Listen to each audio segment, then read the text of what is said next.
साहब जरा संभल के। साहब की गाड़ी पर लिमिट का ब्रेक। बहुत हुई सरकारी गाड़ी पर अय्याशी। साहब अब हिसाब देना होगा, अब संभल कर चलिए साहब। पेट्रोल डीजल बचाने के लिए सरकार ने एक पहल की है। सरकारी खर्च बचाने का सरकार ने ही फॉर्मूला निकाल लिया है। अब साहब की गाड़ी पर सख्ती लागू हो गई है। अब सरकारी गाड़ी का पेट्रोल कोटा तय हो गया है, यानी अब मनमर्जी के मुताबिक पेट्रोल नहीं मिलेगा। फुल टैंक करवाने पर रोक लग गई है। अब 250 लीटर की सीमा को तय कर दिया है। केंद्र सरकार में विभिन्न मंत्रालयों, विभागों, अधीनस्थ कार्यालयों और सार्वजनिक क्षेत्र के उपक्रमों में स्टाफ कार के दुरुपयोग के मामले सामने आ रहे हैं। इसके चलते वित्त मंत्रालय ने व्यय विभाग की सहमति से स्टाफ कार के इस्तेमाल को लेकर नए दिशा निर्देश जारी किए हैं। अतिरिक्त प्रभार के दौरान अफसर को एक ही कार मिलेगी। दूसरा, सरकारी उपक्रमों की कारों का इस्तेमाल अफसर खुद के लिए नहीं करेंगे। तय किलोमीटर से ज्यादा कार चली तो अफसर से वसूली की जाएगी। एक महीने में स्टाफ कार 500 किलोमीटर ही चलेगी। हाँ, सरकार ने ही सरकारी बाबुओं पे लगाम लगा दिया है। तो आप क्या कहना चाहेंगे, मतलब कि आप किस नज़र से देखते हैं कि सरकारी बाबू पे ये सब चीज़ें लागू हुआ है? तो सरकार का ये कदम ज़बरदस्त है।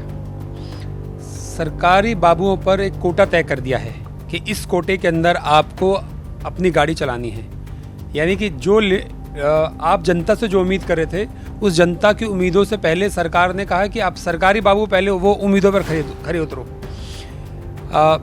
पहले क्या था कि सरकारी बाबू अपनी मन मर्जी से गाड़ियाँ कहीं भी चला रहे हैं, परिवार को कहीं लेके जा रहे हैं, घूमने जा रहे हैं, उन सब पर सरकार ने अब नियंत्रण कर दिया है। अब जो लिमिट है वो 250 लीटर की लिमिट कर दी है कि इससे ज़्यादा अगर उन्होंने इस्तेमाल किया गाड़ी को तो वो पैसा उनकी जेब से जाएगा।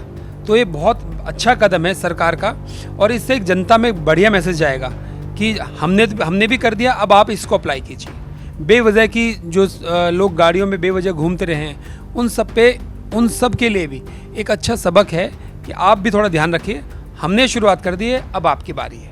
बहुत हुई सरकारी गाड़ी पर अय्याशी। वित्त मंत्रालय ने केंद्र सरकार के मंत्रालयों एवं कार्यालयों में स्टाफ कारों के उपयोग को लेकर ये दिशा निर्देश जारी किए हैं। इसमें कहा गया है कि मंत्रालय ने सितंबर 2022 में स्टाफ कार बाबत जो नियम तय किए थे, वित्त मंत्रालय द्वारा स्टाफ कार के लिए तेल की जितनी खपत तय की गई है, अगर उससे ज्यादा तेल इस्तेमाल होता है तो उसके लिए वित्तीय सलाहकार की सहमति से प्रशासनिक सचिव की मंजूरी लेनी होगी। सरकारी विभाग जब कभी किराए पर गाड़ी ले तो उसमें इलेक्ट्रॉनिक वाहन को प्रमुखता दी जाएगी। स्टाफ कार खरीदने की सीमा को बढ़ाया गया है। पहले ये सीमा 4.25 लाख रुपए थी।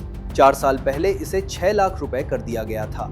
स्टाफ कारों पर रहेगा नियंत्रण। स्टाफ कार अंडर सेक्रेटरी के पद से नीचे के प्रशासनिक अधिकारी के नियंत्रण में नहीं होगी। इस रैंक से बड़े अधिकारी के पास ही कार का नियंत्रण रहेगा। नियंत्रण अधिकारी कार के उचित उपयोग, उसकी देखभाल व रख रखाव के लिए जिम्मेदार होगा। नियंत्रण अधिकारी एक लॉगबुक मेंटेन रखेगा, उसमें मरम्मत और प्रतिस्थापन का रिकॉर्ड रहेगा। कौन सा स्पेयर पार्ट्स डाला गया है, पेट्रोल डीजल की लागत, ये सब लॉगबुक में लिखा जाएगा। सोशल मीडिया पर भी इस विषय को लेकर कई तरह की प्रतिक्रियाएं सामने आई हैं। कुछ लोगों ने कहा कि साहब अब संभल कर चलिए, क्यों अब जेब आपकी कटेगी। वहीं कुछ कह रहे हैं इससे सरकारी फिजूल खर्ची पर रोक लगेगी।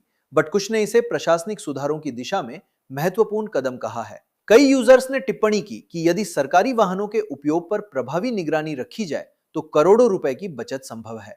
इस खबर को लेकर आपकी क्या राय है, हमें कमेंट करके जरूर बताएं। और हाँ, हमारा चैनल जरूर सब्सक्राइब करें।